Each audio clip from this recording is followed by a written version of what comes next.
So, we're talking about intuition in the workplace, and I've brought along with me Jules, because Jules has got some stuff going on with her working environment, and I thought it would just be a nice opportunity to have a little general chat about how to use intuition in finding a job, getting a job, keeping a job, keeping clients, making the world a better place, really.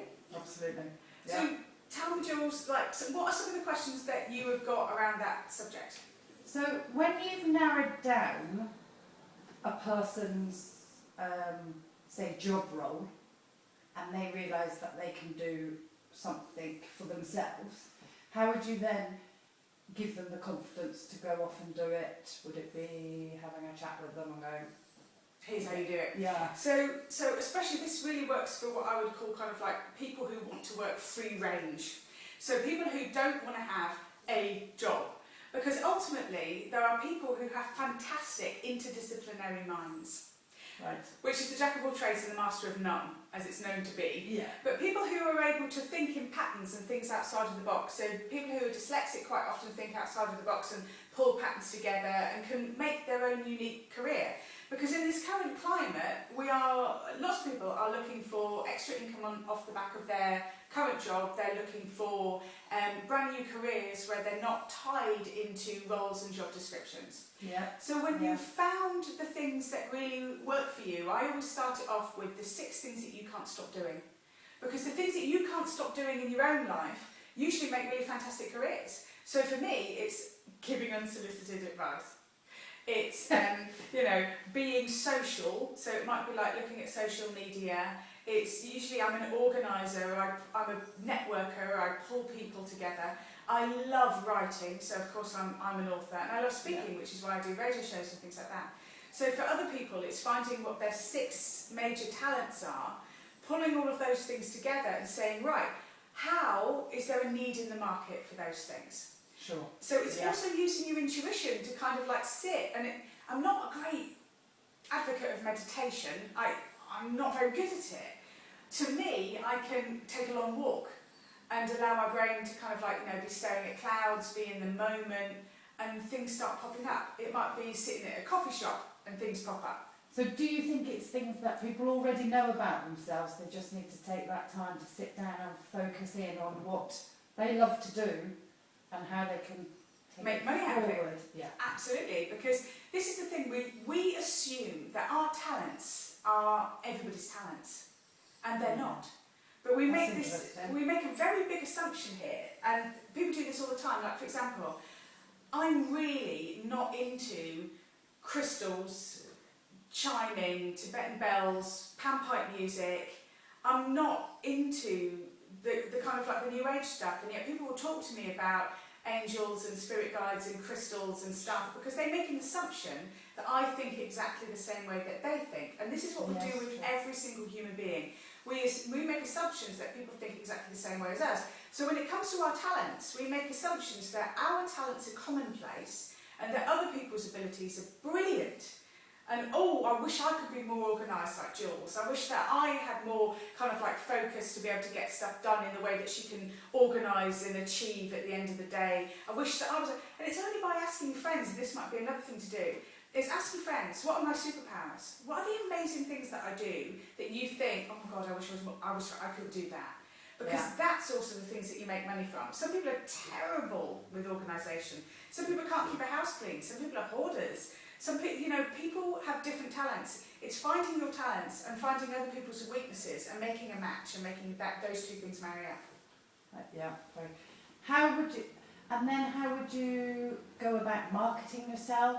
I think self-promotion is something that people are very not scared of, but they wouldn't know how to do. Yeah, they are scared of it. And I think that the first thing is people assume, how can I have the widest client base? Like, how can I be appealing to everybody? Now, in actual fact, that's one of the biggest mistakes that people make. The most important thing is actually streamline down your clients, not have a really, really wide audience. So have one good one that you know you're doing everything for properly, rather than 100... Not so much. It's about the umbrella that goes over the top of your business. So who are your favourite clients? So, for example, when people have a problem, they type a particular thing into into a search engine. Yeah. So when people have, say for example, a headache, they're not going to type in acupuncturist. They're not going to type in reflexologist. They're going to type in, I have a headache, fix it. You know, how do I fix this headache? I have a headache. It's exactly the same as if you went to the doctor and you said to the doctor, I have a headache just here and it really is killing me. And the doctor said, well, I have 2 tablets. One fixes everything and the other one is specifically designed for women of your age, of your level of stress, your time of life, with your amount of children who have a headache just here. Well, you're going to want the specialist pill. Yes. And that's what everybody wants, is the specialist pill. So the more you say on your website, my clients are these people, then the more you go, well, you're my practitioner because I fit into that remit. If I look at a website and it does everything for everybody, I become overwhelmed, it becomes whimsical, it's not talking to me, and I close it down. So the first way to find who your clients are basically making it personal to you. Who do you want to work with? Because you don't get to work with everybody. So who do you love to work with? So my favourite clients are people who come to see me and go, I have no clue why I'm here. I always say at the top of an appointment, what do you want to get out of it? And the clients that go, I haven't got a clue. I go, brilliant. Because I can work. Or the clients who go, it's about my relationship, I go, brilliant, I can work with that. But the clients who very rarely ever come to me with one particular problem that they want solving, it's usually that they have got many symptoms of one disease. And if they knew what the disease was, they'd cure it themselves. They've come to me to have insight on that one disease. And whenever you're building a business, think about the disease you love curing, and then the symptoms will come to you. And do you think it's good to cold call, or do you think get a website, let people come to you, or cold call? I would say get a website, let people have that professionalism so that you can actually see. Your website is your shop window. Okay. You need to have a very squeaky clean, lovely, brilliant shop window that's eye-catching, that makes people stop and look, but not something that's so bloody irritating to technically open that you can't look at it on your iPhone.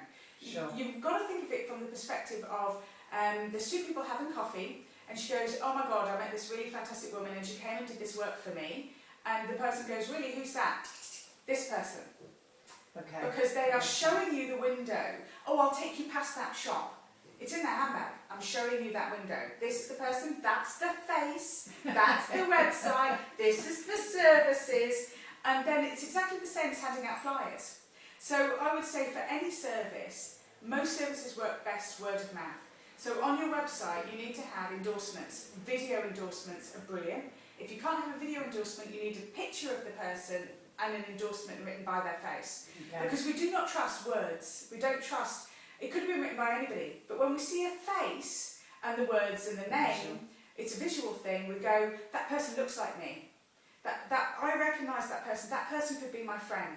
That person has some resonance with me because I can see the picture, they remind me of me. Now if they don't remind you of you, then chances are the person looking at your website isn't your client anyway. Because your clients are going to look pretty much the same. I mean, not kind of like, you know, a bunch of Uncle Lumpers all kind of like in alignment.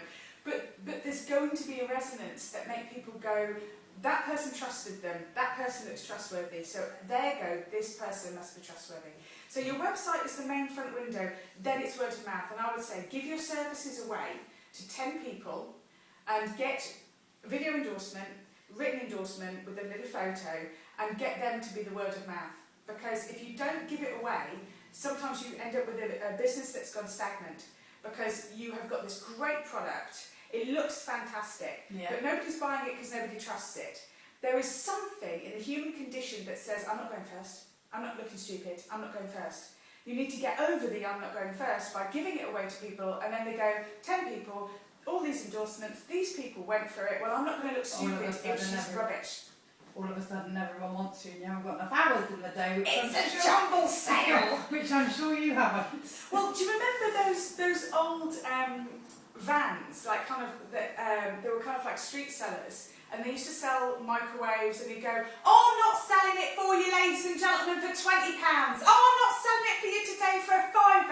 Today, for the first 10 people, blah, blah, blah, £3 on your nose, here you go, who's having me money? Give me my money. And, I used to love watching those. Oh, hilarious! But they always had 5 people set up with money in their pocket that would go, me, and then everyone would go, oh my God, he's going to run out, he's 10. When it's gone, it's gone. When it's gone, it's gone. Before you know it, you've bought a bloody microwave oven that you didn't need because you've got 5, you know, because the jumble sale mentality goes off. And so that's what you're creating, is that it's almost hypnotic, trustworthy, because I'm not going to be stupid because 20 other people have done it before me. So that's what we need. I'm so excited about my little plan. It's untrue. It's a good plan. Taking over the world. This is just having, what, half an hour speaking with you yesterday. It's just amazing. It's like a light's gone off in my head. Thank you. Yeah, you're wrong. So really much. welcome. Now, don't make me cry. The camera's running. Okay. I'm so pleased. Oh my God.